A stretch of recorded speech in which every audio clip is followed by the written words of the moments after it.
Thank you for joining Asia's best radio station. www.ballyballyradio.co.uk brings you the latest Bollywood news, updates and film promos. Download latest podcasts of Carry On Harry Show on iTunes. Now shake hands with celebrities on Singapore talk show Carry On Harry.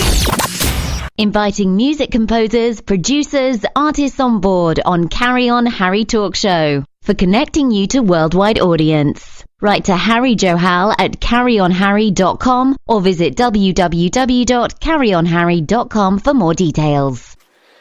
Hi friends, welcome to yet another show. Your talk show host Harry Johal. Today we are going to invite our guest from Spain. She's an author. I'm talking about Miss Jana Petken, who has written books by the title The Guardians of Secret and Mercy Carver. So Mercy Carver is her new release. However, her previous book, The Guardians of Secrets, is already under the stage of screenplay writing, as they are going to adapt it into a film. And we'll be definitely looking forward to talking with Jana Petken. And let's get in connection with her in Spain. Right now, I just received a message that Miss Jana is having a cup of coffee. Wow, early morning. Let's see what does our show today tells her about her story.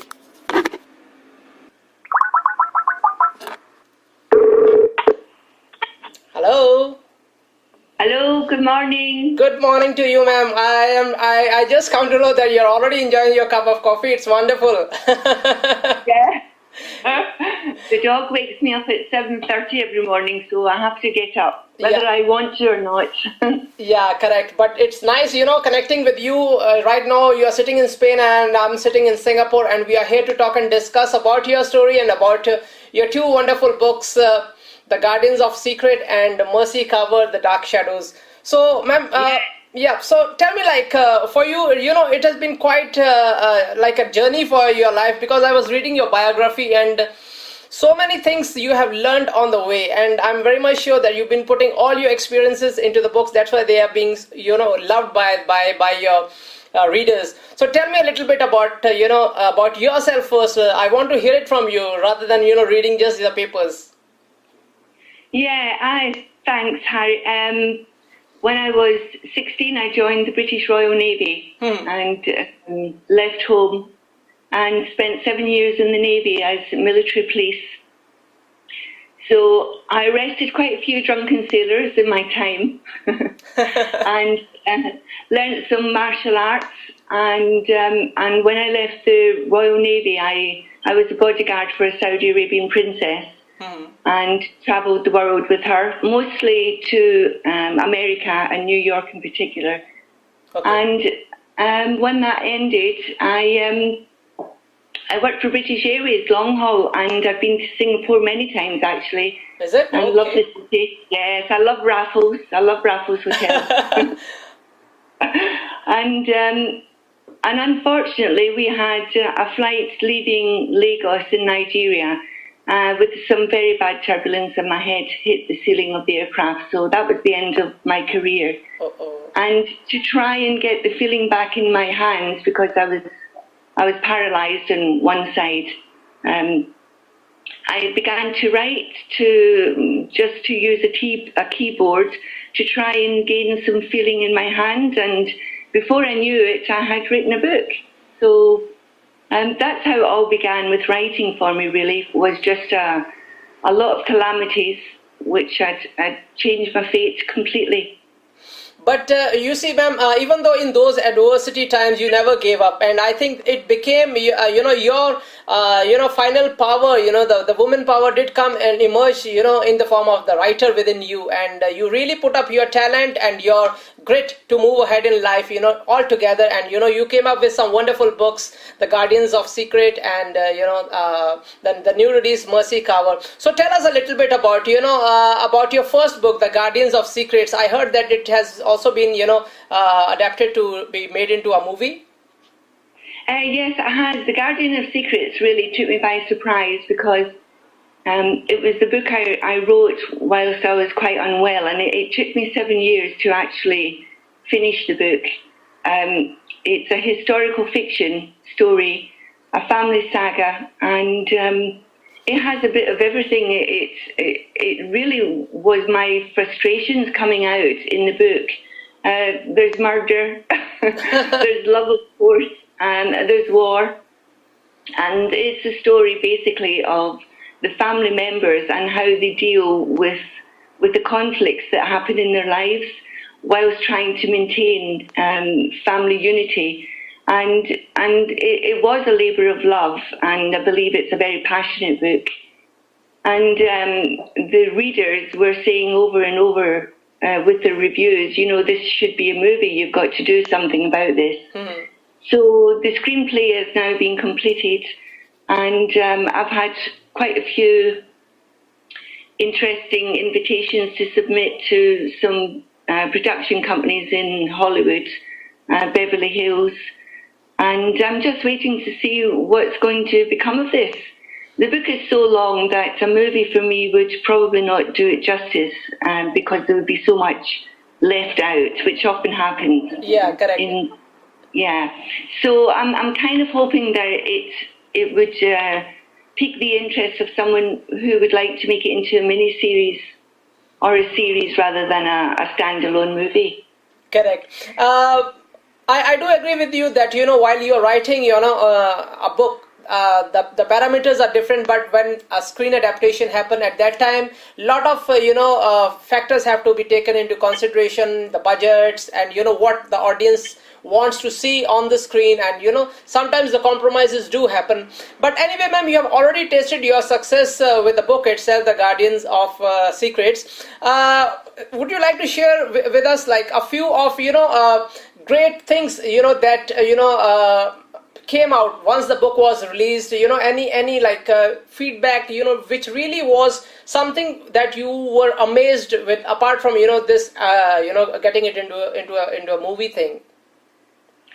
You're probably right from the very beginning. I was amazed because I live in a very Spanish town and there's not many British people here. So I had 135 books and I believed I might be lucky and sell 20. I had no experience of the publishing business at all. Mm-hmm. But I had an evening, a book signing, and I think 10 people came. Okay. Which was not very many, but anyway, I didn't know any different at the time. But within a week, the word had gone round, and it became a bestseller in Spain. And most of it was through word of mouth and social media. Mm-hmm. And the book literally went viral. And within a couple of weeks, I had no books left, and people phoning me and emailing me asking me for the book. So that surprised me from the get-go. And I was also very, very surprised at the amount of reviews I got on Amazon. I have 84 reviews now, and 79 of them are 5-star, which is really amazing in itself. Well, it sounds it sounds like wonderful achievement for somebody who has written for the very first time, and as you said that it took you 7 years. And you were not in the very best of your health, conceiving that book itself. And suddenly you see, like, everyone in the world, is praising about your book. It really sounds very, very wonderful. Yeah, it's amazing. And it's still doing well. And I think it's one of these books which will continue to possibly not make it to the top with the competition that there is out there, but it will certainly, I believe, keep selling. It's got a good name, and I think once a book gets a good name, it kind of rolls off word by mouth from people and keeps it going. So this is what I'm hoping, that it will keep going, and it's also up for an award in the Independent Book Awards, the International Independent Book Awards, which will be held in New York in April. So I'm hoping that it does well in that competition as well, in the historical fiction category. Well, our good wishes are always with you, Miss Jana. Ma'am, and I was just thinking, like, okay, media has appreciated your book, public has appreciated your book. A lot of good things have been written about it, and definitely, it's your creation you would love. But when you sit back, sometimes what, according to you think that was the reason that the book succeeded? I'm talking in terms of your internal subconscious mind. When you sit back, you think about the incidents which happened in your life, and it triggered you to write a book. According to you, what is the calling behind writing up of this book?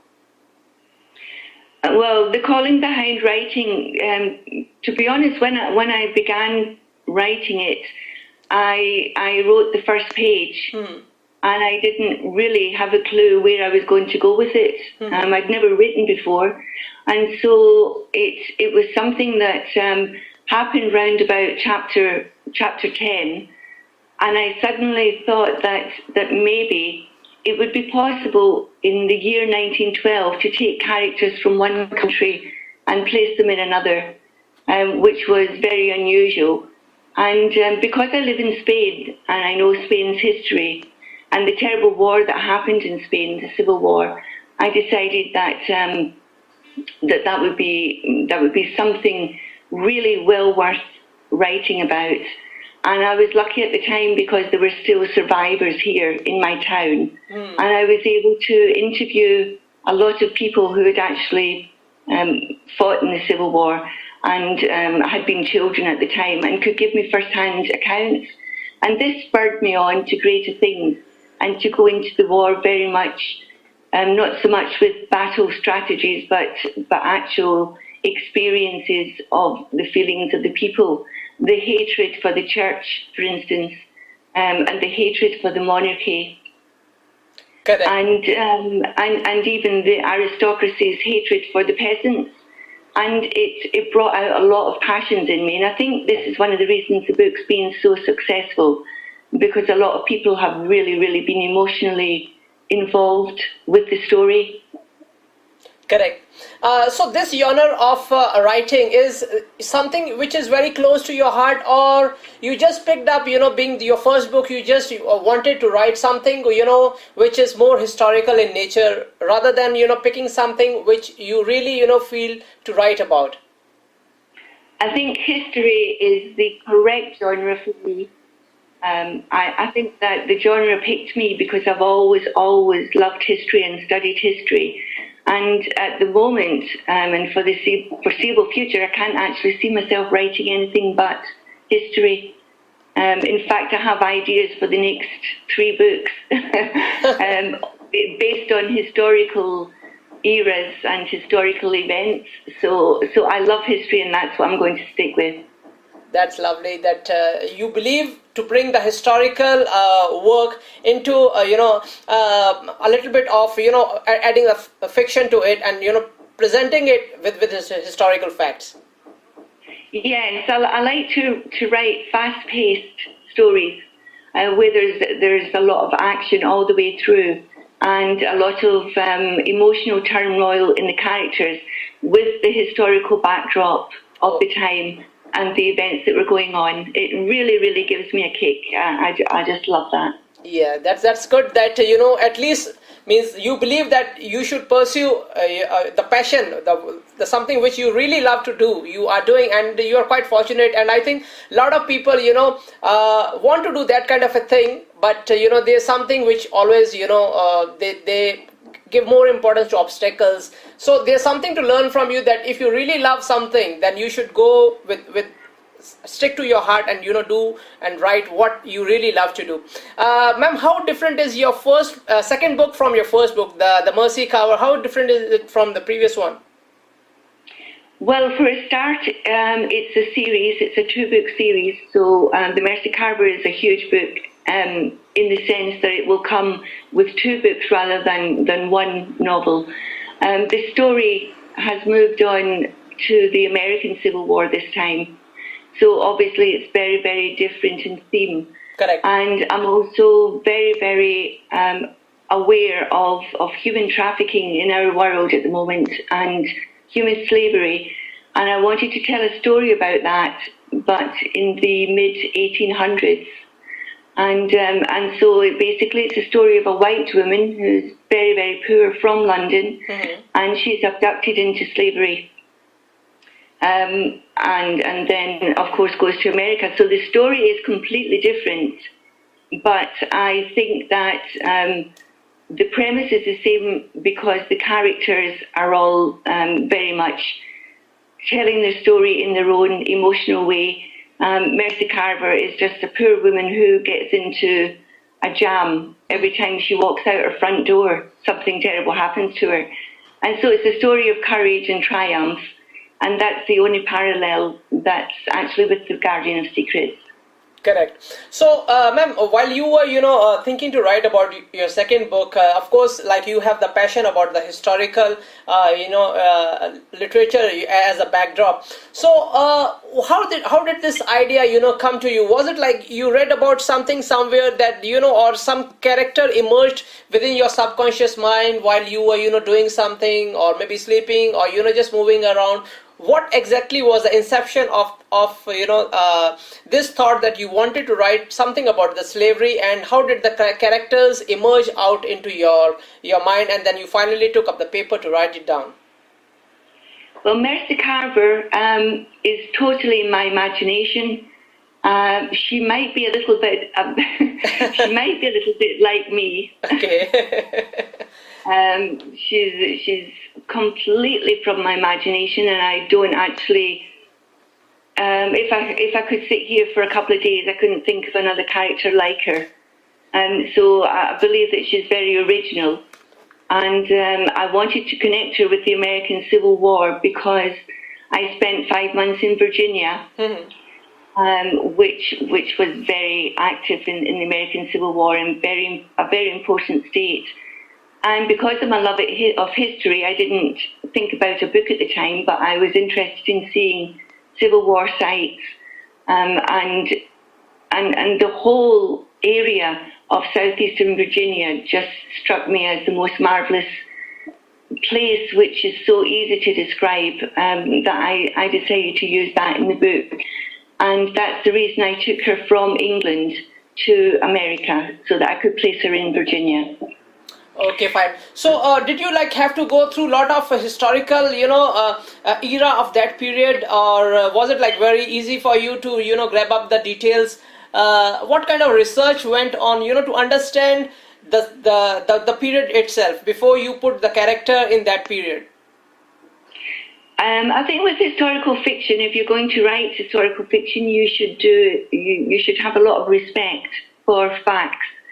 I do most of my research using research books and documents. I've used letters from the Civil War to gauge the tone of voice and the dialogue and the way they spoke, because obviously the speech pattern was completely different in the 19th century.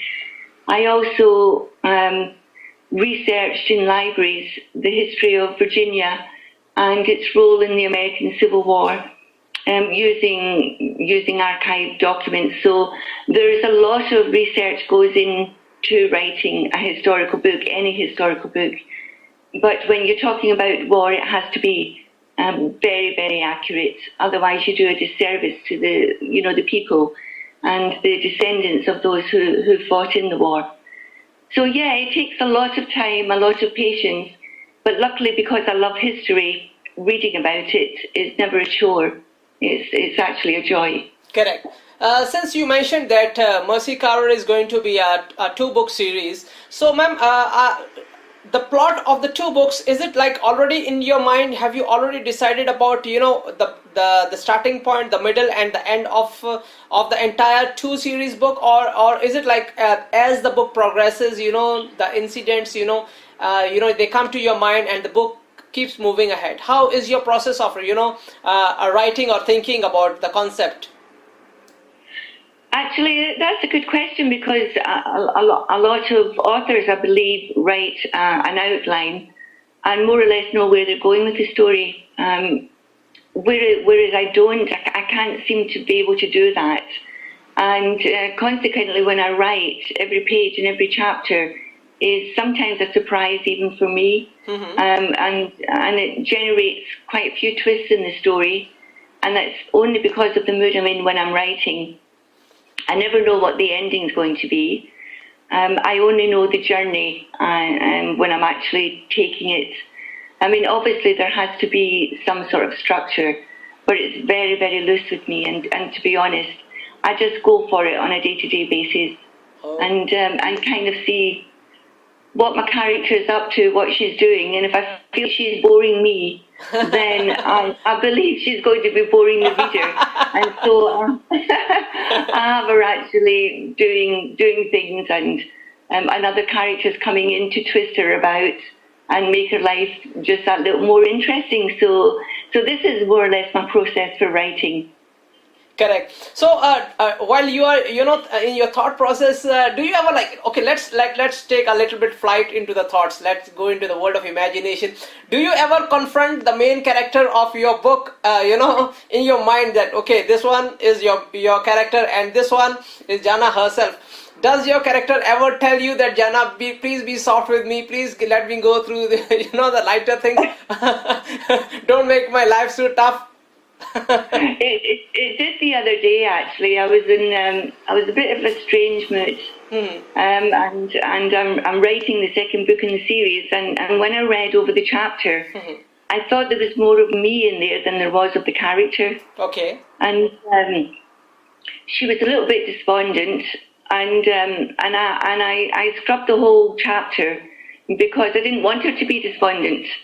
I wanted her to get up off her backside and actually and survive this terrible thing that she was going through at the time. So yes, the characters. I mean, sometimes I have a character and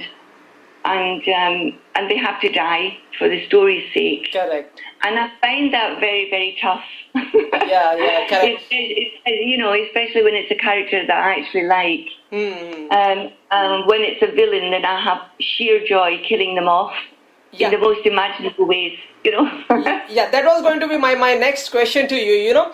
Okay, there are some characters within the book, you really love to write about them, but then book writing itself is a storytelling mode. There have to be situations which you really don't like as a person, and you really don't like some characters, which necessarily are required to finish up the book in order to complete up the plot. So while you are writing the other character which you don't really like, and or the situation that this character is creating for your loved characters, how do you how do you write it? Basically means something which you don't like, and then you have to make an effort about writing. So what more do you have to go into that thing? Would you like to throw a little bit light about it?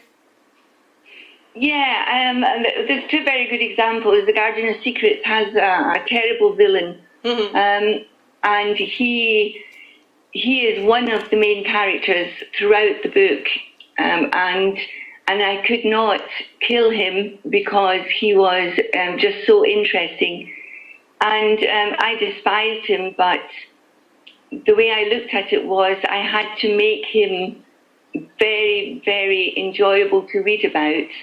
And so, I had to make him actually so pathetic and narcissistic that the reader would actually laugh at him at times. I also had him crying in despair at his own situations. And I kind of went right inside the mind of a madman, if you like, and tried to humanize him so that the readers wouldn't just look at him as a bad person. They would actually want to follow his story as much as they did the heroes in the book. Mercy Carver also has a villain. This time she's female. And of course with females you have to be a little bit more delicate, but she's such a rotten, horrible person that I did the same. She blames everything and everyone on her predicaments and never believes that she's doing anything wrong. So in that sense, I didn't make her, when she's actually thinking about things and doing things, I didn't make her a villain. I just made her someone who was trying to survive like everyone else. Correct. I can visualize means what you really mean to say, because I, like you mentioned, the villain and the good, I was actually lost in the thoughts. I was actually visualizing your character, even though I haven't read your book. But since I'm already on your website, I'm just imagining that era, the kind of characters, the kind of the things that might have gone through, in those situations. So it's really, interesting to, communicate with somebody who has been like a god to the characters. You are like a god to the characters of your book. They are on your mercy. So, ma'am, like right for you, when you're writing the positive side of the things and the negative side of the things, do you somewhere get influenced by the people or the situations that you see outside the world? Like you come across any interesting character and then, this character or the person inspires you to put up the shades of that particular thing into your book characters for who you are the god. Yes, I have to admit, I don't know if I should admit this on public radio, but yes, the villain in The Guardian of Secrets is a gentleman named Joseph Dobbs. He is an alcoholic. He's also addicted to gambling. And these two characteristics, these two parts of his personality are actually from people that I know very, very well. One is my ex-husband and the other is a family member. So yes, I grabbed my experiences with these two addictions and I was able to go into detail about Joseph Dobbs' thought pattern as to why he was an alcoholic and why he was a gambler, because I've lived through it.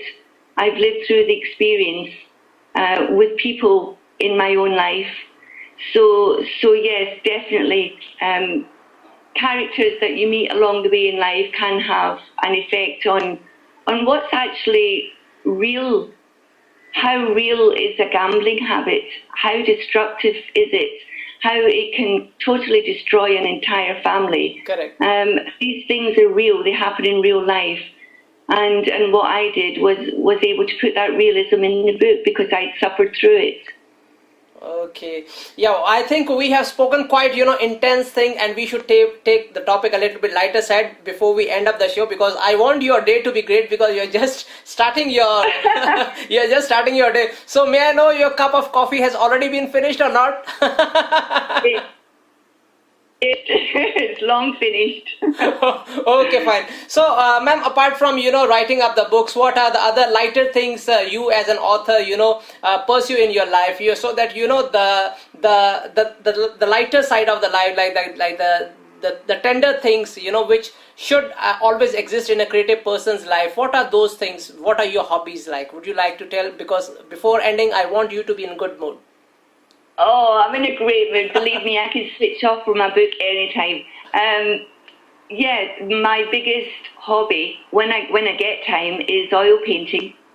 I love to paint in oils, and in fact, my house is full of them. I wish I could sell some of them to make some space, but I do love to paint, and I also have a beautiful chocolate brown Labrador dog. Wow. Who's the apple of my eye, and one of my greatest hobbies is walking. I live in such a beautiful place on the coast, and we walk for an hour a day along the beach or the coastline, and so she's a big part of my life. And for the rest of the time, basically, I have to say I might be boring to people, but I just adore movies. And I'm a huge movie fan, especially horror movies and science fiction. So bite me, that's what I love. That's great, because apart from your own work, you must have some taste for appreciating the things around. Like you appreciate your dog, you love to do painting, you love to walk around, and as you mentioned that you have a lovely coastline at the place where you are staying. So I think you're quite blessed in that way, that God is really putting up some very nice things and experiences into your life. So ma'am, it was really pleasure for me connecting from Singapore to your end and get to know an author who is sitting somewhere in Spain and weaving her dreams, writing her dreams, and bringing up such wonderful books out to the world. And it was really an honor for me that you came on the show, and we shared a few things about your life, about your writing experiences, and some lighter things. It was a great honor for me. I really enjoyed myself, and I would just like to thank you very, very much for having me on. It's been really great, and I'll keep you up to date, and I'd love to send you a copy of my book. So I just wanted to say thank you. It's been really great speaking to you. Thank you so much, ma'am, and it was lovely. Take care for now. You too. Take care of yourself. Yeah. Just love to Singapore. Thank you for being in tune with Best Talk Show. Carry on Harry with entertainment editor Harry Johal on balabalaradio.co.uk. Inviting music composers, producers, artists on board on Carry On Harry Talk Show for connecting you to worldwide audience. Write to Harry Johal at CarryOnHarry.com or visit www.CarryOnHarry.com for more details.